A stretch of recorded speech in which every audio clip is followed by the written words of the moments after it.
Good morning class. Chapter 8 है वो हमारा कंप्लीट हो चुका है और आज हम बात करते हैं इसके क्वेश्चन आंसर्स की।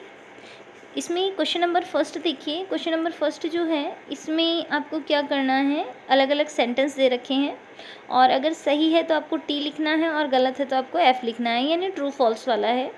क्वेश्चन नंबर फर्स्ट आपका है एकोशिक जीव में एक ही कोशिका होती है, तो ये बिल्कुल सही है, ट्रू है, तो इसमें टी आएगा क्योंकि एक कोशिक जीव जो होती है उसका शरीर एक ही कोशिका का बना होता है।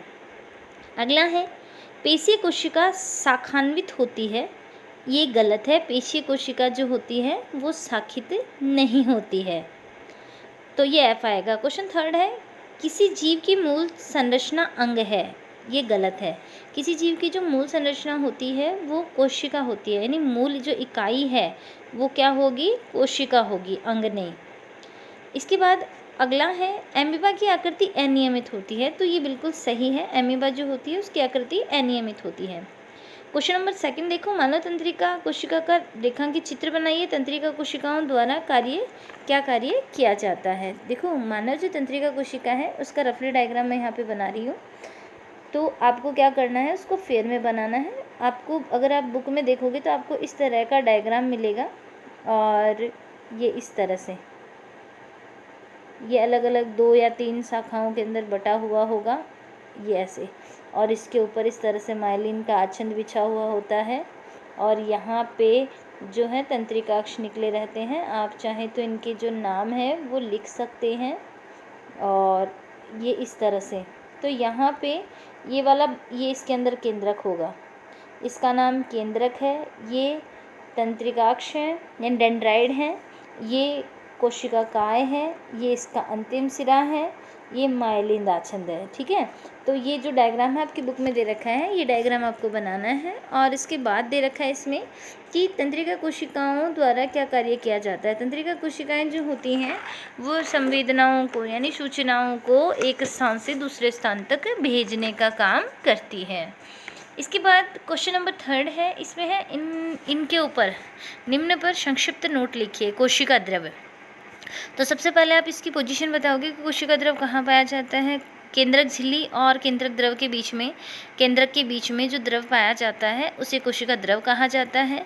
कोशिका द्रव जो होता है वो तरल होता है, इसमें कई तरह के कोशिकांग जो होते हैं वो पाए जाते हैं, जिनमें माइटोकॉन्ड्रिया, हरित लवक, लाइसोसोम, अंतर्द्रव्य जालिका, ये सारे इसके अंदर पाए जाते हैं। इसके बाद कोशिका का केंद्रक, कोशिका का जो केंद्रक होता है वो मुख्य भाग होता है, ये गोल गहरे रंग की संरचना होती है। इसके चारों ओर दोहरी झिल्ली पाई जाती है जिसमें छोटे छोटे छेद होते हैं, छिद्रों द्वारा ये कोशिका से पदार्थों का आदान प्रदान करता है। इसके साथ ही जो केंद्रक होता है इसके अंदर जो द्रव पाया जाता है इसे केंद्रक द्रव कहते हैं। और केंद्रक के अंदर जो है धागेनुमा संरचना पाई जाती है जिसे क्रोमेटिन कहते हैं। और जब कोशिका का विभाजन होता है तो ये क्रोमेटिन क्रोमोसोम बनाती है, यानी गुणसूत्रों को बनाती हैं। इसके बाद क्वेश्चन नंबर 4 है कोशिका के किस भाग में कोशिकांग पाए जाते हैं। तो आपको ये मैंने बताया भी था, कोशिका द्रव के अंदर कोशिकांग पाए जाते हैं। अगला है पादप कोशिका जंतु कोशिका के रेखाचित्र बनाकर इनमें 3 अंतर लिखिए।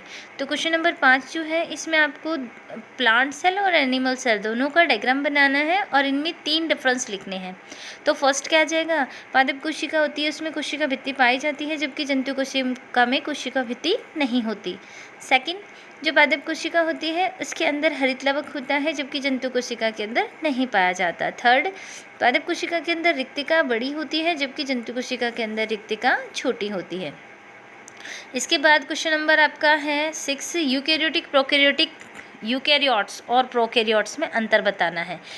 ऐसे जीव जिनकी कोशिका यूकैरियोटिक प्रकार की होती है, यानी यूकैरियोटिक कोशिका से बने जीव यूकैरियोट्स कहलाते हैं और प्रोकैरियोटिक कोशिका से बने जीव प्रोकैरियोट्स कहलाते हैं। यूकैरियोट्स जो होते हैं इनमें केंद्रक है वो स्पष्ट होता है जबकि प्रोकैरियोट्स के अंदर केंद्रक जो होता है वो स्पष्ट नहीं होता। ठीक है, और इसके अलावा जो यूकैरियोट्स होते हैं इनकी कोशिकाओं में जो है गुणसूत्रों की संख्या 1 से ज़्यादा होती है जबकि प्रोकैरियोट्स में गुणसूत्रों की संख्या 1 होती है। इसके बाद देखिए क्वेश्चन नंबर 7, कोशिका में क्रोमोसोम अथवा गुणसूत्र कहाँ पाए जाते हैं, इनके कार्य। कोशिका के अंदर क्रोमोसोम या गुणसूत्र, क्रोमोसोम इंग्लिश में कहते हैं, हिंदी में इनको गुणसूत्र कहते हैं। तो कोशिका के अंदर जो क्रोमोसोम है वो केंद्रक में पाए जाते हैं और इनका काम क्या होता है, इनका काम होता है लक्षणों को एक पीढ़ी से अगली पीढ़ी में पहुँचाने का। इसके बाद क्वेश्चन नंबर 8 आपका है, सजीवों में कोशिका मूलभूत संरचनात्मक इकाई है, समझाइए। अगर हम किसी भी सजीव के शरीर की बात करें तो उसकी जो मेन इकाई होगी वो कोशिकाएं होती है। कोशिकाओं से उत्तक बनता है, उत्तकों से अंग, अंग से जो है वो तंत्र बनता है और कई सारे तंत्रों से मिलकर शरीर का जो ढांचा है वो तैयार होता है। तो जो मूल इकाई होती है वो होती है कोशिका। इसके बाद क्वेश्चन नंबर 9 जो आपका है वो है, बताइए कि क्लोरोप्लास्ट अथवा हरित लवक केवल पादप कोशिकाओं में ही क्यों पाए जाते हैं। जो हरित लवक होता है जिसको क्लोरोप्लास्ट भी कहते हैं, ये क्या करता है, जो प्रकाश संश्लेषण की क्रिया होती है यानी फोटोसिंथेसिस की जो प्रोसेस होती है उसके अंदर जो सनलाइट होती है उसको एब्जॉर्ब करता है। यानी जो हरित लवक होता है वो सूर्य के प्रकाश की ऊर्जा को अवशोषित करता है और पेड़ पौधों के लिए भोजन बनाने में सहायता करता है। तो जो पेड़ पौधे होते हैं इनमें प्रकाश संश्लेषण होता है, इसीलिए इनमें पाया जाता है, जबकि हमें नहीं पाया जाता। इसके बाद लास्ट क्वेश्चन आपका है, इसमें क्या है कि यहाँ पर ये डायग्राम आपको दिख रहा होगा, बॉक्स बने हुए हैं और इन बॉक्स में आपको दाएं से बाएं और ऊपर से नीचे कुछ हिंट दे रखे हैं, उसके अकॉर्डिंग आपको भरना है। तो इसमें सबसे पहला आ रहा है, यह कोशिका द्रव में एक झिल्ली द्वारा अलग होता है। नंबर 4 पे दाएं से बाएं देखिए, नंबर 4 दाएं से बाएं, कोशिका द्रव से एक झिल्ली द्वारा कौन अलग होता है, केंद्रक। तो यहाँ पे आधा न और द्र लिखा हुआ है तो इसमें आएगा केंद्रक। इसके बाद सेकंड है, कोशिका द्रव के बीच रिक्त स्थान। कोशिका द्रव के बीच में देखिए नंबर 3 पे, कोशिका द्रव के बीच में जो रिक्त स्थान होता है उन्हें कहते हैं रिक्तिका। यहाँ 3 पे रिक्तिका आएगा। फिर फर्स्ट देखिए दाएं से बाएं, सजीवों की मूल इकाई, तो फर्स्ट में आएगा कोशिका। फिर देखिए इसमें ऊपर से नीचे, यह प्रकाश संश्लेषण के लिए आवश्यक है, हरित लवक। कोशिका झिल्ली और केंद्रिका, झिल्ली के बीच का पदार्थ, कोशिका द्रव्य। अब देखिए मैं इसमें आपको पूरा कंप्लीट फिल करके बता देती हूँ और आपको होमवर्क में ये करना भी है। इसमें आएगा केंद्रक और यहाँ पे आएगा, ये है यहाँ पे लिखा हुआ है हरित लवक आएगा इसमें, हरित, देखिए यहाँ पर ये है लिखा हुआ है और इसमें आएगा केंद्रक और ये आएगा हरित लवक। ऐसे ही यहाँ पर री लिखा हुआ है रिक्तिका, ये ऑटोमेटिक रिक्तिका बन गया। और इसमें देखिए अब इसके अंदर आपके आएगा, यहाँ आएगा कोशिका, ये हो गया कोशिका, ठीक है। और यहाँ आ जाएगा कोशिका द्रव्य। तो ये आप लोगों का कंप्लीट हो चुका है। यहाँ पे हमने हरित लवक किया ही था, हरित लवक, और ये रिक्तिका ऑटोमेटिक बन गया। तो ये जो आपकी जो पहेली दे रखी है ये आपको करनी है।